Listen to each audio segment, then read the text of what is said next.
Dans le vacarme de notre monde moderne, nous sommes rarement seuls. Nos esprits sont constamment bombardés d'informations, de pensées, de distractions. Mais si la véritable solitude était justement la clé pour transformer notre vie. Miyamoto Musashi, le légendaire samouraï, en était convaincu. Il passa la majeure partie de sa vie dans la solitude, à perfectionner son art et à forger sa philosophie. Dans son œuvre finale, le Dokodo, ou la voie de la marche solitaire, Musashi nous a légué 21 préceptes destinés à guider chacun vers une vie épanouie, une vie enrichie par la puissance de la solitude. Plongeons ensemble dans la philosophie de Musashi et découvrons comment le fait d'être seul peut, en effet, changer une vie. Avant de découvrir les pensées parfois profondes qu'il nous a laissées, revenons d'abord sur qui était Miyamoto Musashi, une figure vénérée, un ronin, un samouraï, errant sans maître. Né en 1584 dans un Japon déchiré par les guerres civiles, son habileté à l'épée était inégalée. Mais c'est sa sagesse profonde qui continue de nous inspirer des siècles plus tard. Musashi était un artiste, un philosophe et surtout un bretteur légendaire, vainqueur de plus de 60 duels, pour beaucoup à mort. Mais son chemin ne fut pas qu'un sillage de violence. C'était un chemin d'introspection profonde et de quête de sagesse. La solitude de Musashi n'était pas celle d'un moine coupé du monde.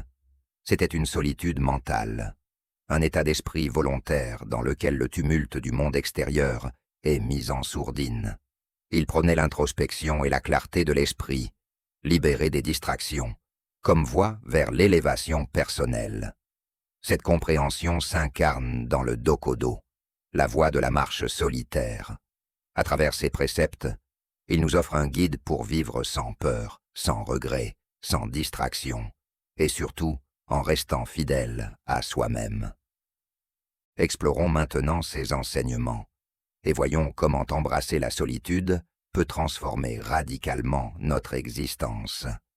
Musashi ne voyait pas la solitude comme une mise à l'écart, mais comme une voie vers la découverte et l'accomplissement de soi. Il considérait que la solitude lui permettait d'aiguiser son esprit et son corps sans distraction, approfondissant ainsi sa compréhension de lui-même. Dans le silence et la paix de la solitude, il trouva une clarté, libérée des jugements et des influences extérieures. C'était une opportunité d'apprendre, de grandir et de se confronter à ses forces comme à ses failles, loin du bruit du monde. Musashi écrivait « Pense peu à toi et profondément au monde ».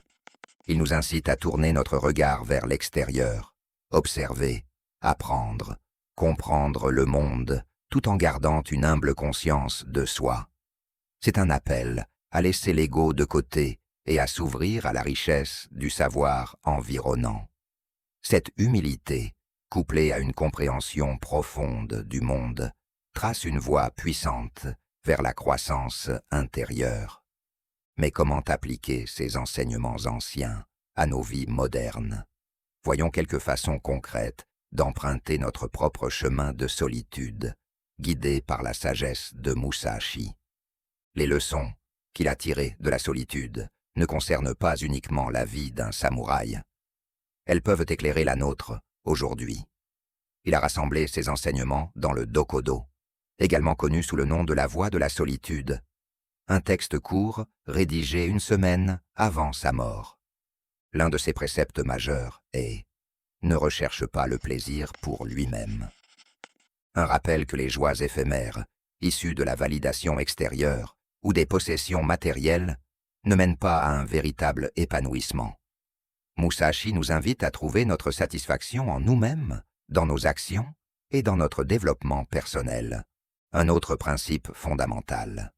Ne te fie jamais à un sentiment partiel. Ce précepte nous encourage à ne pas agir sur un coup de tête, mais à réfléchir, à peser les conséquences et à faire des choix conscients, indépendants de nos émotions passagères ou des pressions extérieures. Musashi insiste également sur le détachement des choses matérielles ou temporelles.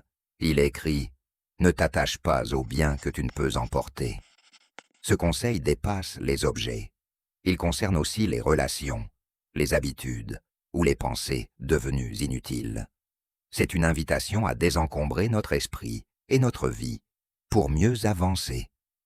Dans un autre précepte, il dit « Ne crains pas la mort ». Il ne s'agit pas d'un appel à l'imprudence, mais d'une exhortation à vivre pleinement, avec courage, en acceptant l'impermanence de toute chose. Chaque jour est un cadeau. Enfin, il écrit « Sois détaché du désir toute ta vie ». Cela signifie apprendre à se libérer du besoin constant de plus, une source fréquente d'insatisfaction. Apprendre à apprécier ce que l'on a, tout en poursuivant son propre développement. Ce ne sont là que quelques-uns des principes que Musashi nous a transmis dans le Dokodo. Ils forment une boussole pour orienter notre existence. Introspection, autonomie, clarté, détachement. Notre monde actuel estompe bien différent de celui de Musashi. Nous sommes toujours connectés, envahis par la technologie, sollicités sans cesse. Et si ces connexions peuvent nous rapprocher, elles peuvent aussi nous empêcher d'être vraiment seuls, d'expérimenter la solitude dans sa plénitude. Et pourtant, comme Musashi l'a montré, la solitude recèle un immense potentiel pour la croissance personnelle. Alors, comment intégrer ces leçons dans notre quotidien moderne? D'abord, prendre régulièrement du temps à l'écart. Cela peut passer par des moments de silence chaque jour, la méditation, une marche dans la nature, ou simplement s'asseoir dans le calme. Laissez-vous penser, ressentir, exister. Ensuite, pratiquez une forme de déconnexion digitale. Réservez chaque jour des instants sans écran, sans notification. Cela vous permettra de retrouver un espace mental de paix et d'introspection. Troisièmement, comprenez que la solitude ne concerne pas uniquement le corps.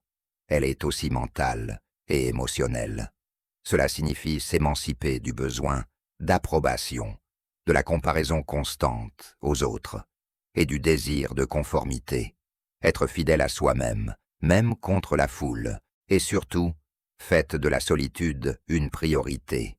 Traitez-la comme un élément essentiel de votre bien-être, non comme un luxe.